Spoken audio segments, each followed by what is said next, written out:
Dan saudaraku, dan kemudian kita melihat yang pertama, pengaruh Roh Kudus.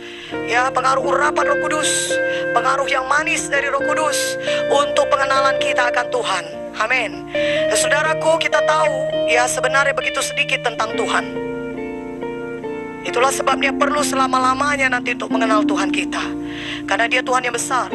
Ya, oleh karena itu saudaraku, kita harus betul-betul bersandar kepada Roh Kudus supaya kita bisa mengenal Tuhan kita lebih dalam lagi. Haleluya.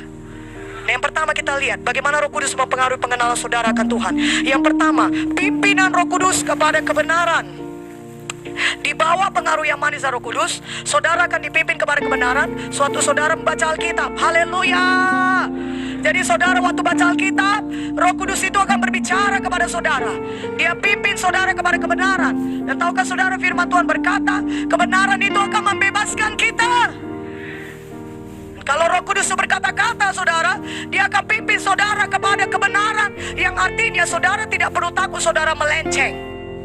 Karena ada juga orang Kristen berkata, takut kali aku menyimpang dari jalan Tuhan, takut kali aku melakukan hal yang salah. Tidak usah takut. Kalau hati saudara murni seperti itu, datang kepada Roh Kudus, biarkan Roh Kudus memenuhi saudara, penuh dengan Roh Kudus, berbahasa roh, minta Roh Kudus menerangkan arti Alkitab, maka Dia akan memimpin saudara pada segala kebenaran.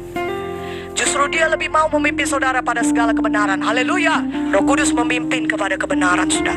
Jadi siap-siap. Jangan tidak bersiap sedia. Karena kadang-kadang Roh Kudus itu bekerja dengan cepat. Roh Kudus bekerja dengan tiba-tiba.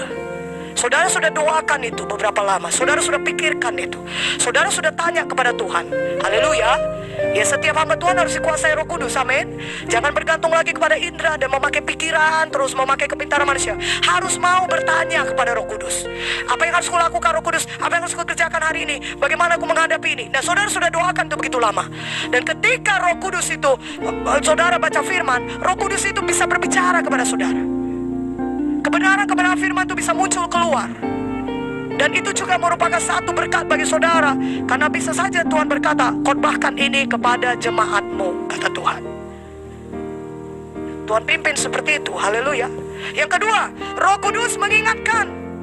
Ketika saudara berada di bawah pengaruh yang manis Roh Kudus, maka saudara akan terus diingatkan tentang segala yang sudah dikatakan Yesus. Yohanes 14 ayat 26. Ini sangat indah sekali saudara, karena setiap firman Tuhan yang pernah kita baca, kalau kita membiarkan diri kita dikuasai Roh Kudus akan bisa mengingatkannya kepada kita. Firman Tuhan yang kita dengar daripada gembala sidang atau daripada pengajar-pengajar saudaraku, pemimpin-pemimpin kita, saudara, Roh Kudus bisa mengingatkannya kembali. Dan firman Tuhan yang pernah saudara baca, Roh Kudus lah yang mengingatkannya. Kadang-kadang kita tidak mempelajari itu pada hari itu. Bukan itu yang kita baca firmannya. Tapi ketika kita melayani seseorang, Roh Kudus bisa mengingatkan kita. Dan hal ini bisa kita peroleh dengan cepat. Dan kita tidak menjadi buntu kalau kita membiarkan diri kita dikuasai Roh Kudus. Segera Roh Kudus akan menolong kita, karena memang kerjanya ini mengingatkan kita untuk firman Tuhan yang pernah diajarkan kepada kita. Haleluya. Yang ketiga, pengajaran langsung dari Roh Kudus. Kalau saudara berada di bawah pengaruh yang manis dari Roh Kudus, maka saudara akan diajari langsung oleh Roh Kudus. Roh Kudus itu bisa langsung berbicara kepada saudara, dan Dia mengajari saudara akan hal-hal yang bahkan belum pernah saudara dapatkan dari orang lain. Karena Roh Kudus itu bisa mengajar kita secara langsung.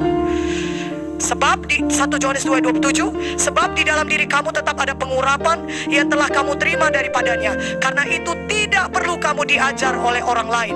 Tapi sebagaimana pengurapan yang mengajar kamu tentang segala sesuatu, dan pengajarannya itu benar, tidak dusta, dan sebagaimana ia dahulu telah mengajar kamu, demikianlah hendaknya kamu tetap tinggal di dalam Dia. Jadi kalau kita tinggal membiarkan Zoe menguasai kita, Roh Kudus menguasai kita tiap hari, saudara akan dapat banyak hal-hal yang baru dari Tuhan.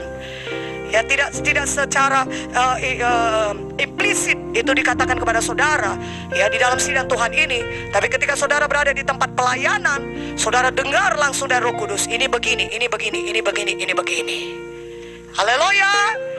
Yang keempat, pengetahuan dari Roh Kudus. Kalau saudara berada di bawah pengaruh yang manis Roh Kudus, saudara akan mengetahui banyak perkara. Dan sebenarnya saudara, kita tanpa diajar oleh orang lain, sudah ada nih Roh Kudus itu berbicara kepada kita. Jadi gak benar kalau kita selalu menjawab, gak tahu aku itu, gak pernah diajari aku itu. Sejujurnya sebenarnya kalau kita mau jujur, sebenarnya kita pun sudah merasa itu bukan hal yang benar dilakukan. Tapi kita mengeraskan hati dengan memakai tameng, aku tidak pernah diajari seperti itu. Dan kita berkata hal-hal yang seperti, padahal sebenarnya Roh Kudus itu adalah Roh Kudus yang berbicara. Dia langsung mengajari kita. Dia memberitahukan kepada kita banyak perkara. Banyak perkara. Tentunya yang perkara-perkara yang perlu saudara ketahui, yang dirasa perlu untuk pelayanan atau kehidupan pribadi saudara, Roh Kudus akan berbicara. Ya saudaraku, karena itu saudara, mari kita rindu Roh Kudus, dikuasai olehnya. 1 Yohanes 2:20, tetapi kamu telah beroleh pengurapan dari yang kudus, dan dengan demikian kamu semua mengetahuinya. Saudaraku, itulah dia kalau Roh Kudus itu berbeda, sudah. Kalau zaman perjanjian lama berbeda, hanya orang-orang tertentu yang dikuasai Roh Kudus yang diurapi. Tapi sekarang semuanya kita bisa mengenal pengenalan akan Tuhan, saudaraku, lewat Roh Kudus. Amin.